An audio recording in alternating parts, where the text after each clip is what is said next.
So the last one there, we had objective 9 was a long one. Now we got a short one. So it balances out. That's really nice, isn't it? Now this is objective 10, talking about Ford, Carter, Reagan, return of conservatism. I laughed entirely too hard when I saw this about that's so Raven, but it's that's so Reagan. That's pretty funny stuff there. Now, objective 10.1, we're going to talk about Ford, Carter, and Reagan domestic. And so you have here President Ford. I didn't choose the presidential life. The presidential life chose me. Ford was never elected vice president nor president. He was simply appointed, and when Nixon took over, he took over the White House. So, Gerald Ford, he's the only president, again, never elected. He actually kills his political career by pardoning Richard Nixon for Watergate, and culturally, he will become the first president lampooned or made fun of on Saturday Night Live. They've also made fun of him on that 70s show. But there's Chevy Chase on the first inclination of Saturday Night Live in the 70s, making fun of Gerald Ford.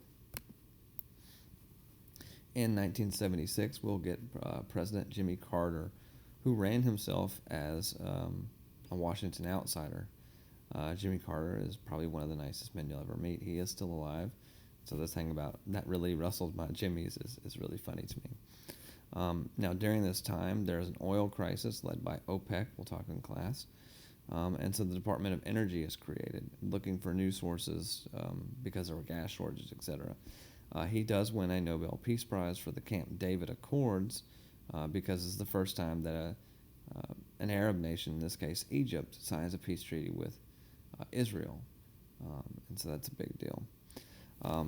As he's running for re-election in 1980, he's going to give a speech we call the Malaise speech or blame. It was actually called Crisis and Confidence. It's actually a really important thing, and he made a lot of good points, but he's trying to say the U.S. had not come together to solve the problems, and instead we're blaming each other, and a lot of Americans took that as they were blaming him. He was blaming them. Now, his tenure as president has a rocky end because we have the Iranian hostage crisis. There is an Islamic revolution led by the Ayatollah Khomeini. Basically takes over for a Shah or a king that was supported by the United States. The Americans' embassy are taken hostage, and they are held not until shortly after Reagan is actually elected. So we have the return to conservatism. And here we have the moral majority, and you can see Willy Wonka, please tell me more about your family values, which that's a major play in politics today. People will get people to vote on party lines because they say they're good Christian church-going people. Well, most people fit that category. And so, and you don't necessarily have to be Christian to be a good person.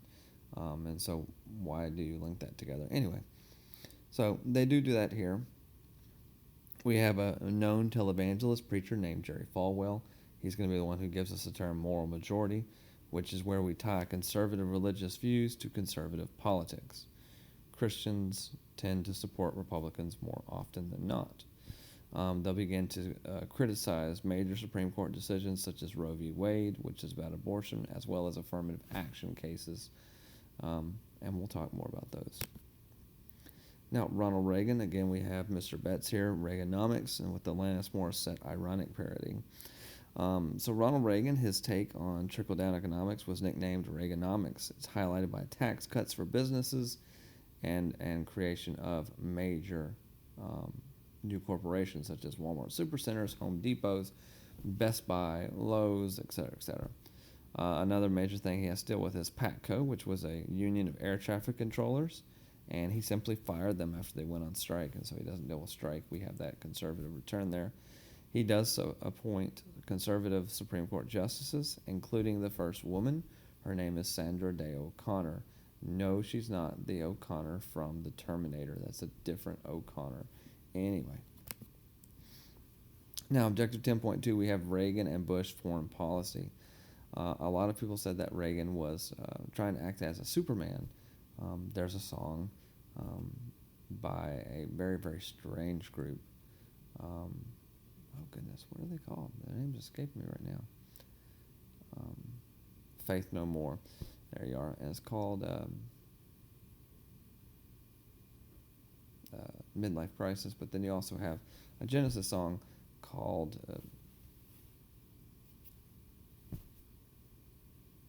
Land of Confusion. And they use these weird puppets, and that's what happened there of Reagan and Nancy Reagan. And he's going through and he's taking, solving the world's problems, etc. It's interesting. Now, again, we move away from detente for the first time, and we hate the communists again.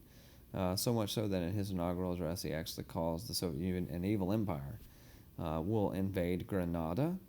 It's not Grenada. Grenada is a town up the road. This is Grenada, which is a tiny island, and we invaded it with our Marines because of communism. We actually also started a strategic defense initiative where we put lasers, I know you can't see my magic quotation fingers, but I'm doing them anyway, in space. And people said, oh my gosh, it's Star Wars, for defense against nuclear war. And I'll show you that video. It's really weird. He also gives a speech at the Berlin Wall to end the war. And so we're bringing back up this point. We're also going to spend a massive amount of money on weapons during this time. Now, we also have the Iran-Contra affair. And so here's how it begins, more or less.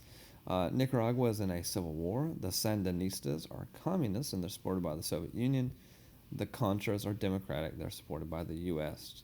And there was in the 70s and 80s, punk music was very popular. One of the biggest ones, The Clash. If you've seen Stranger Things, Should I Stay or Should I Go is a Clash song. They actually had an album called The Sandinista talking about this. So Congress does not like the idea of another war where we're trying to get involved with a civil war mind, think Vietnam, and so they passed something called the Boland Amendment, which actually blocks Reagan's help. At the same time, Iran is going to take Americans hostage, so Congress actually puts an embargo on selling them weapons. Here's where it gets interesting.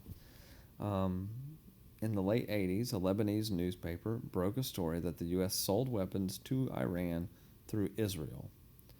And so they looked at how much money was spent, etc., and it was a ton of money, but more or less not all the money came back. And so they actually found that some of the money was actually funneled through Israel to help the Contras. And so he's breaking two laws here. This doesn't look good. They did a Tower Commission. The guy was Tower. He was in the Senate. They implicated most high people in the White House circle, but they did not blame Reagan. Now, the fall guy, the biggest guy, is Oliver North. He is the National Security Council chief. He's actually sent to jail, but only for a little while. His famous phrases he used during the trial were, some documents were shredded, and everything I did, I was authorized to do. Then we hit President George Howard Walker Bush. This is Daddy Bush, who recently passed away. He's actually going to escalate the war on drugs and try to stop drugs coming here. There was a major epidemic in the 80s of crack and heroin. And so what we have here is the DEA, the Drug Enforcement Agency. They sit and they look, and they're actually tying cocaine and these other drugs, crack, to the Medellin cartel in Colombia, which is led by Pablo Escobar. And so they mention him a lot in songs. Anyway, so they go into Colombia to try to get Pablo Escobar. They can't, because every time they try to get him, he retaliates against the people and kills lots of people. So instead, they begin to look at, okay, where then are the sources coming from into the United States? And they find Panama is a major drug trafficking nation. So they will invade Panama in order to get this guy here that you've possibly played against in Call of Duty Black Ops, General Manuel Noriega, and they bring him to the United States and hold him on account of this. Now, the other big foreign event of this time is known as Operation Desert Storm. In 1990, Iraq leader Saddam Hussein will invade the tiny nation of Kuwait to control their oil fields. This goes before the United Nations, and they okay a U.S.-led coalition to get Iraq out of Kuwait. It was actually two parts. There was Desert Shield and Desert Storm. I just talked about Desert Shield, okay? In world history, they'll call this Persian Gulf War. We call it Operation Desert Storm. And you can see right there, it actually was a big deal, and they made trading cards for it and all kinds of weird stuff.